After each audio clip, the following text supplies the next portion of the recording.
अस्सलाम वालेकुम class 9th। आज हम करेंगे रिव्यू एक्सरसाइज 2। तो इसका जो फर्स्ट क्वेश्चन है, 4 options are given against each statement in circle the correct option. The standard form of 5.2 multiply 10 की पावर 6 इज़। तो सवाल में यहाँ पर 6 है, तो इसका मतलब इसके साथ यहाँ पर साइन जो है वो पॉजिटिव है।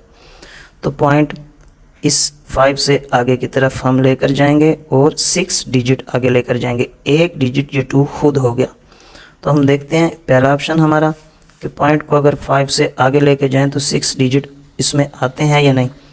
1 2 3 4, तो ये नहीं है हमारा ऑप्शन। 1 2 3 4 5 ये भी नहीं है क्योंकि पावर 6 है।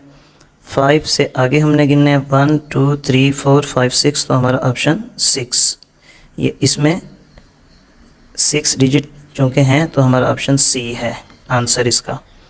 दूसरा जो सवाल है वो है साइंटिफिक नोटेशन ऑफ 0.00034 इज़। अब 0 सवाल से पीछे की जानिब है, तो अब हमने इस पॉइंट को फर्स्ट नॉन ज़ीरो डिजिट यानी 3 तक लेकर आना है। तो 3 तक ये पॉइंट यहाँ से यहाँ तक जितने डिजिट क्रॉस करेगा 10 की पावर माइनस में लगाएंगे। तो हम देख लेते हैं कि कितने डिजिट क्रॉस करता है। 1 2 3 4, तो 3.4 मल्टीप्लाई 10 की पावर 3 ये नहीं है। यहाँ देखते हैं 10 की पावर -4, सवाल भी हमारा यही है 3 4, तो 0.3 तक आएगा फर्स्ट नॉन ज़ीरो डिजिट के बाद। 1 2 3 4, तो यही बी हमारा इसका सही आंसर है। तीसरा जो ऑप्शन है उसमें कह रहे हैं the base of common logarithm is. तो हमने ये सवाल में भी किया था कि जो कॉमन लोगारिथम है यानी ये लोग, इसकी बेस 10 होती है। तो यहाँ पर हमारा ऑप्शन है बी। अब ये जो सवाल है चौथा, इसमें log टू द बेस 2, सामने भी 2 और होल की पावर ये 2 की पावर है 3। इसको मैं यहाँ पर आपको सॉल्व करके दिखाता हूँ। log यहाँ पर 2, सामने भी 2 और 2 की पावर 3।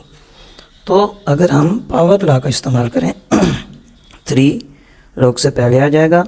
log की यहाँ पर चूँकि बेस 2 है, सामने भी 2 है 3, तो ये log 2 and 2 ये इस तरह की शेप बन जाए। हमने सवालों में भी हल की थी, तो ये 1 होता है, 3 1s are 3।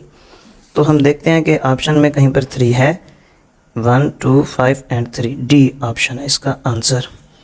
अब यहाँ पर log 100 इसकी हमने वैल्यू निकालनी है log 100 की। ये भी हम यहाँ पर हल करके देख लेते हैं। log 100 log वैसे 100 को अगर हम एक्सपोनेंशियल फॉर्म में लिखें तो ये 10 का स्क्वायर बन जाएगा, और स्क्वायर अब पावर ना लगाएंगे 2 log 10। और log अभी भी हमने देखा कि कॉमन लोगारिथम में log की बेस 10 होती है। 2 अब बेस और सामने वाली वैल्यू जब 1 हो जाए तो इसको 2 1 होता है, 2 1s are 2।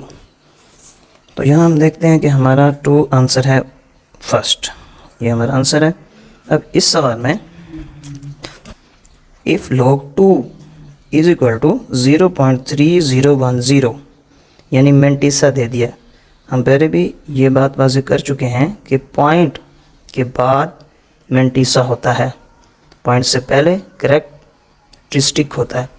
अब मेंटिसा तो इसका इन्होंने सवाल में बता दिया। आगे कह रहे हैं देन log 200 इज़, कि जब रकम 2 दी है तो इसका तो log हम फाइंड कर नहीं सकते, तो इसके साथ हम 0 मिलाएंगे और फिर इसको 0 में देखेंगे। तो इन्होंने यहाँ पे खुद ही दे दिया 200। अब 200 में पॉइंट कहीं नहीं लगा हुआ, तो लास्ट में है। तो अगर हम यहाँ से point first non zero digit यानी 2 तक लेके जाते हैं तो ये 2 0 क्रॉस करके जाएगा पॉइंट यहाँ तक। तो 2 0 क्रॉस किए, तो इसका आंसर सी है कि ये 2 यहाँ पर आ गया पहले, यानी इसका जो करेक्टरिस्टिक है वो 2 है, और मेंटिसा ये इधर सवाल में दिया हुआ है 0.3010, तो इसका आंसर सी है। अब हम देखते हैं ऑप्शन नंबर 7। ऑप्शन नंबर 7 में है log 0। log 0 अगर हम कैलकुलेटर पर मालूम करें तो एरर आता है, यानी log 0 से स्टार्ट ही नहीं होता, log 10 से स्टार्ट होता है, जबकि एंटी log 0.00 से स्टार्ट हो जाता है। तो लिहाजा इसको हम डी लगाएंगे, अनडिफाइंड, यानी कि इसका कोई भी आंसर नहीं आता। अब है log 10,000 यानी कि 10,000। इसका आंसर क्या निकलता है, तो हम इसको पहले फैक्टराइजेशन करके देखते हैं। अगर 10 पे करते हैं, 10 1 ज़ा 10, ये 3 ज़ीरो नीचे, फिर हम 10 पे करते हैं, 10 1 ज़ा 10, 2 ज़ीरो नीचे, 10 1 ज़ा 10, 1 ज़ीरो नीचे आ गया, 10 1 ज़ा 10। तो ये जो 10 इधर 1 2 3 4 यानी कि 10 हमारे पास आ गए एक्सपोनेंशियल फॉर्म में।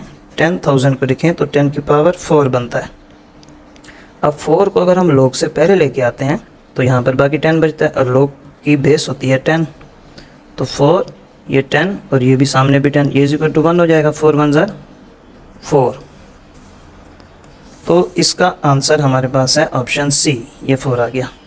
अब ये log 5 प्लस log 3, ये प्रोडक्ट लॉ है, ये प्लस में ओपन है, इसको हम प्रोडक्ट लॉ लगा के हल करके देखते हैं। log 5 प्लस log 3, log हमने एक बार लिखा, 5 प्लस को मल्टीप्लाई में हमने चेंज किया, साथ 3 लिखा, log वैसे 5 3 ज़ा 15, तो log 15 इसका आंसर है ऑप्शन डी।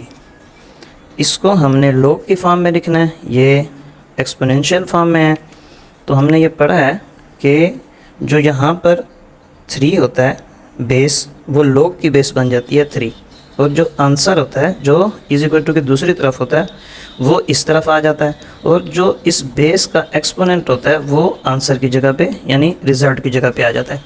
तो इसका आंसर है ऑप्शन सी।